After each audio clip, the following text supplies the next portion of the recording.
We'll guide you through how to make tunnel transition in After Effects. If you find this helpful, don't forget to like and subscribe.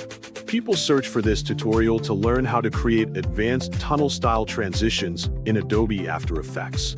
It helps them make videos look more cinematic by adding depth, zoom effects, and smooth scene changes.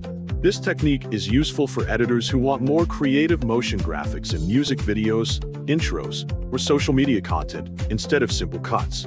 First, open Adobe After Effects on your computer and wait for the program to load completely.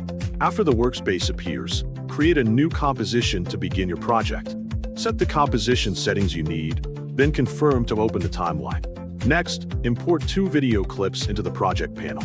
After the clips are imported, place both clips in the timeline and overlap them slightly so the transition area is prepared. Once the clips are arranged, create a new solid layer from the layer menu and place it above the clips in the timeline. Apply the CC cylinder effect or a similar effect to the solid layer to start building a tunnel shape. After applying the effect, adjust the radius settings to form a circular tunnel-like structure.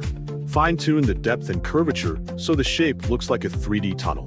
Next, animate the rotation or position of the cylinder so it moves and creates a sense of forward motion. Add depth illusion by adjusting lighting, shading, or effect properties so the tunnel feels more realistic. Place the first clip so it appears inside or aligned with the tunnel structure. Then animate a zoom forward into the tunnel by scaling or moving the camera view deeper into the effect. As the motion continues, transition to the second clip appearing inside the tunnel, replacing the first clip smoothly during the zoom. Add motion blur to the animation so the movement feels faster and more cinematic. Adjust blur settings until the motion looks natural and smooth. After setting everything, preview the result by playing the timeline from the start of the transition. Check that the tunnel effect flows correctly, the zoom feels continuous, and the second clip appears at the right moment. Once everything looks correct, add the composition to the render queue.